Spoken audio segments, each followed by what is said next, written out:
কেমন আছেন সব? আশা করি ভালো আছেন। আজ আপনাদের জন্য আরেকটি নতুন ডিজাইন নিয়ে চলে আসলাম। আমি একটা ডিজাইন থেকে কোডটা রেডি করলাম। এখন দেখবো যে এই কোডে কেমন ধরনের ডিজাইন আছে বা কেমন ধরনের ডিজাইন হয়। এখান থেকে আমরা যে কোনো একটি ব্রাউজারে চলে যাব।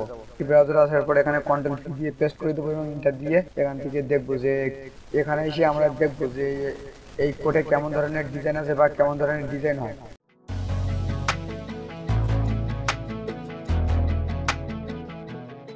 থেকে এই কোডটা লাইন বাই লাইন করে নেবো, মানে আমার যেভাবে সুবিধা হবে আমি সেইভাবে করবো।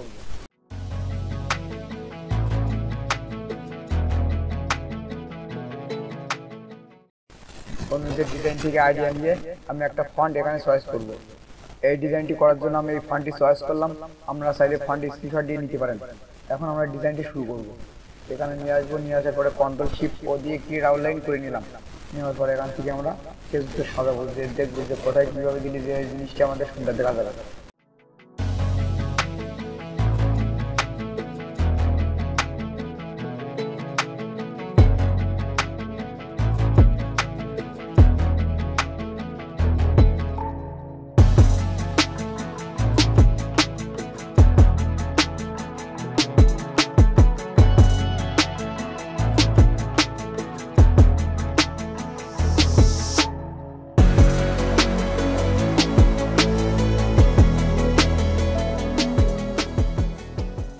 আমরা ওকে করলাম। ওকে করার পরে এখান থেকে অবজেক্ট থেকে এক্সপান্ড করে দিলাম। দেওয়ার পরে এখান থেকে আমরা অ্যালাইনটি ঠিক করে দেবো। অ্যালাইনটি ঠিক করার পরে এখান থেকে আমরা প্যাসেঞ্জার কাটিয়ে একটু উপরে দিয়ে দেবো। তাহলে জিনিসটা আমাদের একভাবে চলে আসলো কমপ্লিট। এখন এই ডিজাইনটি করার জন্য আমি বিভিন্ন ডিজাইন থেকে আইডিয়া নিয়ে এই ভেক্টরগুলো রেডি করলাম। এখন এই ভেক্টরগুলো আমরা কিভাবে পাবেন? প্রথমে এই ভেক্টরটা দেখাই, এই যে থাম্ব, এই ভেক্টরটা আমরা কোথায় পাবেন? এখান থেকে যে কোনো একটি ব্রাউজারে চলে যায়, আসার পরে এখানে লিখবেন থাম্ব ভেক্টর, এটা লিখে সার্চ দেবেন। সার্চ দেওয়ার পরে আমরা ওই ধরনের একটা ভেক্টর পেয়ে যাবেন। এখান থেকে আইডিয়া নিয়ে আপনাদের যে ভেক্টরটি প্রয়োজন এখান থেকে নিয়ে সেই ভেক্টরটি ইউজ করবেন। আমি এইভাবে এই ভেক্টরটা রেডি করলাম। এবং এই ভেক্টরগুলো আমি কিভাবে পেলাম? এখান থেকে আমরা যে কোনো একটি ব্রাউজারে চলে যাবেন।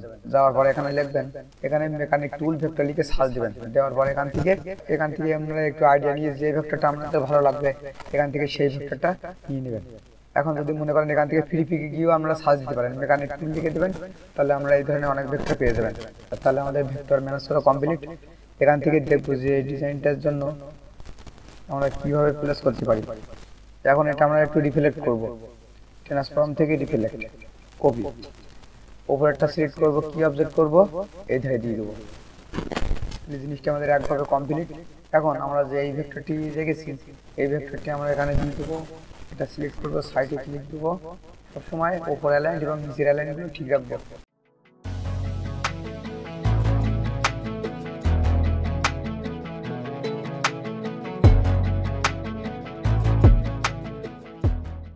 এখন এই সাইডে কিন্তু অনেক গ্যাপ, এই গ্যাপটা পূরণ করার জন্য আমরা এখান থেকে চলে যাবো স্টার টুলস।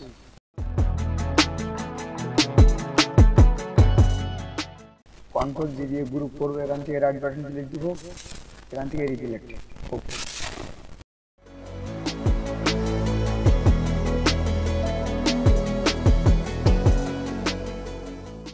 আমি যে ডিজাইনগুলো দেখাই এই ডিজাইনগুলো আমরা প্র্যাকটিস করতে পারেন, বাট কেউ মার্কেট প্লেসে আপলোড দেবে না, কারণ এই ডিজাইনগুলো আমি আগেই মার্কেট প্লেসে আপলোড দিয়ে ভিডিওগুলো পাবলিশ করি।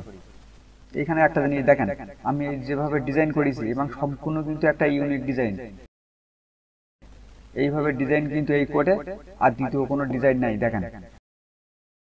আর আমার এই ভিডিওটি আপনারা যেখান থেকে দেখছেন, যদি ফেসবুক থেকে দেখেন তাহলে ফলো করে রাখবেন, এবং ইউটিউব থেকে দেখলে সাবস্ক্রাইব করে রাখবেন এবং আমার প্লে লিস্টটা ঘুরে আসবেন। আমি টি শার্ট ডিজাইন নিয়ে কাজ করছি এবং টি শার্ট ডিজাইনের ফুল গাইডলাইন কিন্তু আমার প্লে লিস্টে দেওয়া আছে। আপনারা চাইলে প্লে লিস্টটা ঘুরে আসলে নতুন কিছু পাবেন।